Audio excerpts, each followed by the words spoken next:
Well, hello folks. You remember several months ago I talked about the roof damage we suffered in the upper roof there. It's been tarped. Actually, this is the second tarp that's on it. I've been waiting for some good weather to try to get it fixed. I knew I had to do that lower roof as well because that was in rough shape even though it hadn't been peeled up. So it made sense that if I was going to do the upper one, I might as well do the lower one too. Well, we were supposed to have a stretch of very nice weather last week. I actually had, I think, 2 days. So I got as far as getting the lower roof off and doing some of the repairs that needed to be done structurally on it.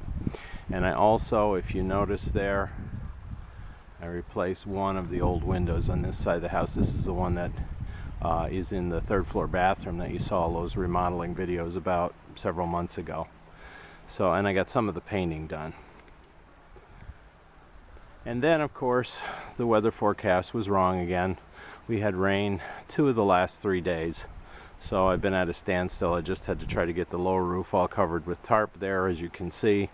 I needed more than a 25-foot wide tarp to cover the roof. So the closest thing they had at the store was a 30 by 20. So that's why I have all the extra draped over.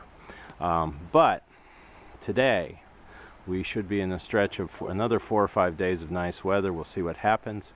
So today the plan is the upper roof comes off. If I can get that much done today and some prep work done, then tomorrow I can start putting the new roof on the upper floor. It won't be easy because those sheets are over 12.5 feet long of steel. So I got to manage to lug them up there, get them up there and get them in place. But I do have a plan and I'll show you that as it happens.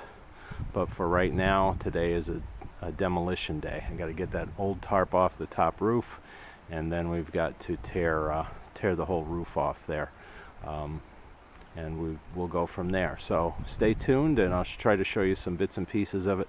Sorry I didn't get any video of tearing the lower roof off, but I was kind of against time, so I didn't take the time and effort to do a video because I was trying to hurry to get done what I could get done before we got more rain as usual.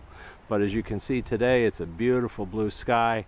Let's hope and pray this holds for a few days so I can get this work all done before we get into the winter season when I can't get on the roof. So what I've done is I measured and ordered. I've got steel rib, not rib, but I guess you'd call it rib steel roof. It's going to be white. I'm also going to put on the upper roof ice guards so we don't have to worry about the ice sliding down off the roof. That's been a problem here as long as I can remember. The ice would build up on the upper roof and then come crashing down on the lower roof and then down to the ground. So we'll see if we can't stop that. And I'll show you how those get installed and we'll go from there. This is also a first for me. I've never put metal roofing on before. I understand the process. My son has done it. I talked with him, also watched a couple instructional videos, and also talked to the guy at the steel place, the roofing place where I got the materials, and he gave me some good tips too. So we'll see how it goes, but you're along for the ride, so stay tuned.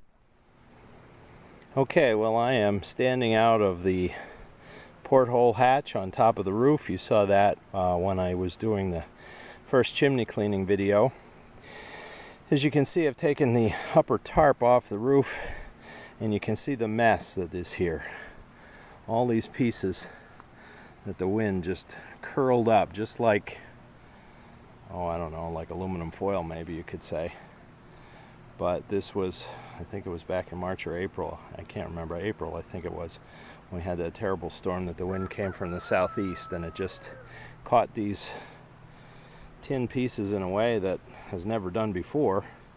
And as I said in my previous video about the roof damage, we seldom get storms from the southeast here. Usually they're from the north or the northwest or even just the west. But so that's what we've got. So there's enough damage here that it can't be repaired.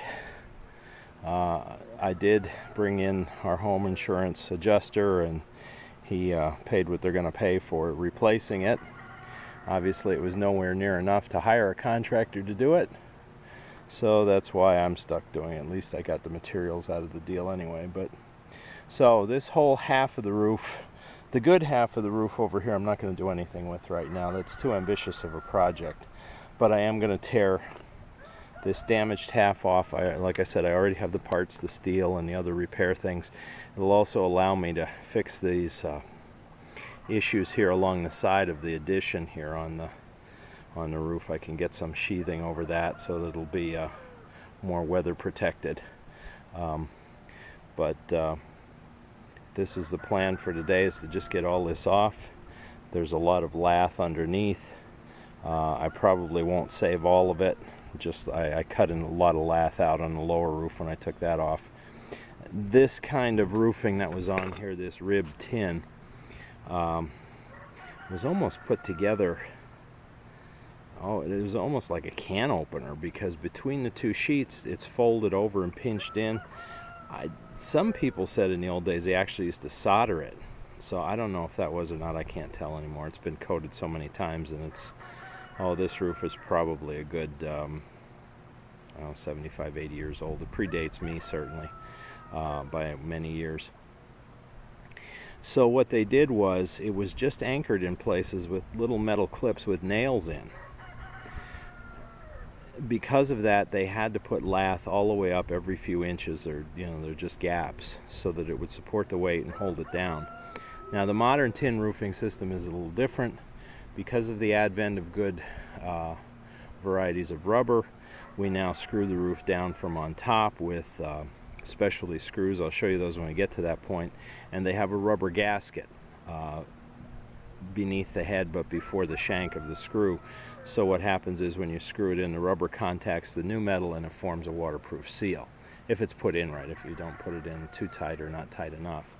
So that replaces that idea. So the roof is actually held in from the top, not pulled and held in place from the bottom like this old system. So that should make it much stronger.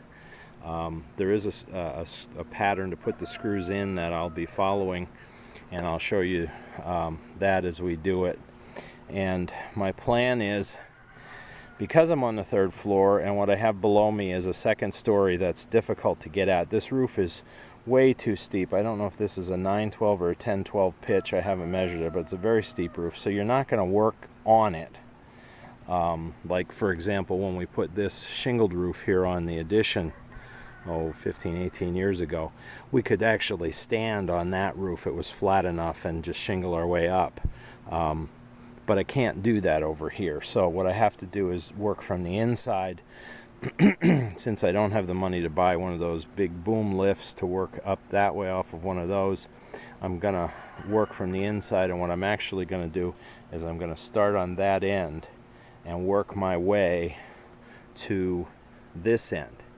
And then if I have to reach parts of the roof to screw it in place, I can always reach some from up here out the hole, and I can always throw a smaller ladder on the bottom part there, and hopefully I can get enough screws in it. I'll put the angle pieces, excuse me, the angle piece that goes along the wall on first, and then just slide the tin into it. At least that's the plan. And then there'll be a ridge cap that goes along the top. I'll put that on first too, and slide the steel underneath it, and then anchor it down that way. I'll have to move those lightning rods. I'll have to tip them down to the front face of the roof here, maybe a little bit, just enough so that they're still here to protect the house, but that it's not in the way. This cable for the lightning rod I'll have to do the same thing with.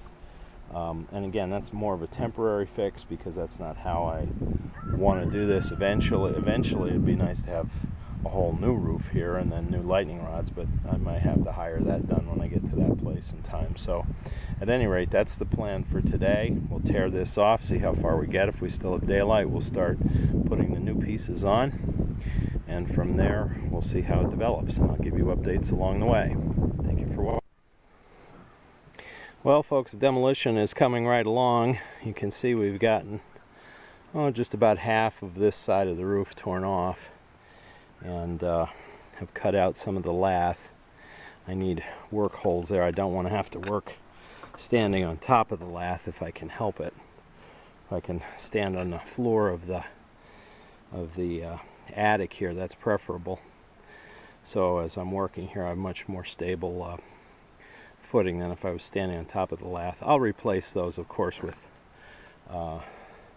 fresh wood. It'll be stronger anyhow for the screws. So, and the screwing pattern is basically every 9 inches across, going across, and then up every 2 feet until you get to the top where the ridge cap is here. So, and you put 2 screws in each channel down by the eave, because that's where the wind would get a hold of it. So you have double the protection down there for from wind getting a hold of it and causing damage. So that's going to be the plan. I'm just going to keep working away at this, but I wanted to give you an update. So far, no problems or anything really unexpected. That OSB that's on there is in really bad shape. I may have to rip that off. I'm going to cover it with a piece of Celotex for right now.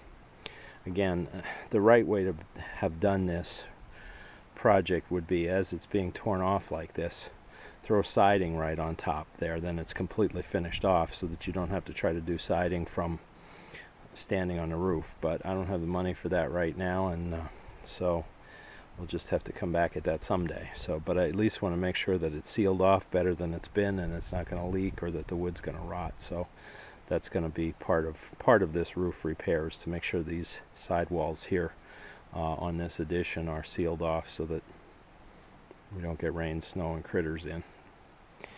So at any rate, here's how far we're along.